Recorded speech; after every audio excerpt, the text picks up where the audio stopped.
എല്ലാവർക്കും എങ്കിക്കാട് ദേശത്തിൻ്റെ നന്ദി കടപ്പാട് അറിയിക്കുന്നു. നമ്മുടെ കൂടെ എല്ലാ പ്രാവശ്യവും എല്ലാ പത്രമാധ്യമങ്ങളും നമ്മളെ കൂടെ നിന്നുകൊണ്ട് എല്ലാവിധ സഹായങ്ങളും ചെയ്തു തരാറുണ്ട്. അതിന് പ്രത്യേകം നന്ദി.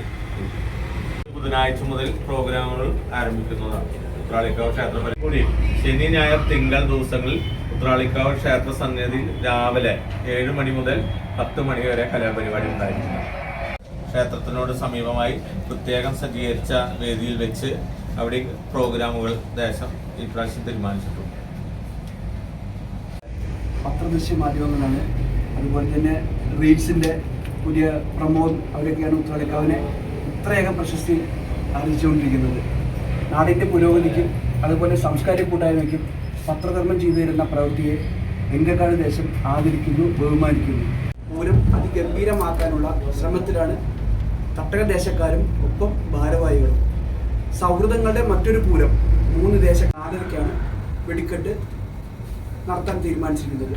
അതിൻ്റെ പ്രധാന ലക്ഷ്യം, പ്രധാന ആകർഷണമായ കൂട്ടെഴുന്നള്ളിപ്പ് എന്നത് ഭഗവതി പൂരം വളരെ ചിട്ടയോടെ നല്ല രീതിയിൽ നടത്തുന്ന നല്ല രീതിയിലുള്ള ഒരു ഭഗവതി പൂരം അവിടെ കാഴ്ചവെക്കാൻ നമുക്ക് ഇക്കൊല്ലം സാധിക്കും എന്ന രീതിയിലാണ് നമ്മൾ ആ ഒരു വെടിക്കെട്ട് ഈ രീതിയിലേക്ക് മാറ്റാനുള്ള ഒരു കാരണം.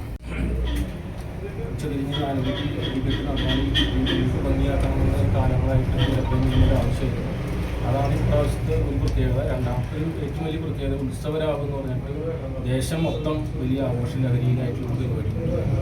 അപ്പോൾ ഞായറാഴ്ചത്തെ ഈ കാൽനട കർമ്മത്തിന് എല്ലാവരും എല്ലാ പേപ്പറുകളും ഇതുവരെ എല്ലാ പേപ്പറുകൾക്കും ഒരു തടസ്സമില്ലാണ്ട് മുന്നോട്ട് പോയിട്ടുണ്ട്.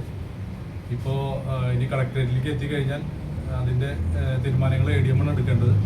ഇതുവരെ നമുക്കൊരു തരത്തിലുള്ള തടസ്സങ്ങളും ഉണ്ടായിട്ടില്ല. എല്ലാ ഭാഗത്തുനിന്നും നല്ല ക്ലിയർ ആയിട്ടുള്ള ഒരു ഫ്ലോയിലാണ് എല്ലാം പോയിട്ടുള്ളത്. പിന്നെ ADMൻ്റെ നിർദ്ദേശപ്രകാരം അദ്ദേഹമാണ് ഇനി അടുത്ത് തീരുമാനിക്കുന്നത്. ഇനിയിപ്പോൾ അത് നമുക്ക് ADMൻ്റെ അടുത്ത് തന്നെ നമുക്ക് വെടിക്കെട്ടിനുള്ള അനുമതി കിട്ടുമെന്നുള്ള പ്രതീക്ഷയിലാണ് നമ്മൾ മുന്നോട്ട് പോകുന്നത്. അപ്പോൾ അങ്ങനെ വരികയാണെങ്കിൽ നമുക്ക് വളരെ ഭംഗിയായിട്ട് ഇപ്രാവശ്യത്തെ പ്രധാന ചടങ്ങായ വെടിക്കെട്ട് ഭംഗിയായിട്ട് നടത്താൻ സാധിക്കും. അതുപോലെ തന്നെ 3 ദേശങ്ങളുടെയും കൂട്ടായ്മ വളരെ എടുത്തു പറയേണ്ട ഒരു കാര്യം തന്നെയാണ്. ഒരു തരത്തിലുള്ള തർക്കങ്ങളും ഇല്ലാണ്ട് കോർഡിനേറ്റർക്ക് സുഖമായിട്ട് പ്രവർത്തിക്കാൻ പറ്റുന്ന ഒരു 3 ദേശ കമ്മിറ്റികളാണ് നമുക്കിപ്പോൾ നിലവിലുള്ളത്. അപ്പോൾ അതുകൊണ്ട് ഒരു തരത്തിലുള്ള തടസ്സങ്ങളും ഇല്ല. അത് വഴിക്കേക്കാടിൻ്റെ ആണെങ്കിലും മടക്കാഞ്ചേരി ആണെങ്കിലും കുമരനെല്ലൂരിൻ്റെ ആണെങ്കിലും എല്ലാ കാര്യങ്ങളും വളരെ ചിട്ടയോട് കൂടിയിട്ടും സമയം കറക്റ്റ് പാലിച്ചുകൊണ്ടുള്ള കറക്റ്റായിട്ടുള്ള പൂരങ്ങളായിരിക്കും ഇപ്രാവശ്യം നടക്കുക.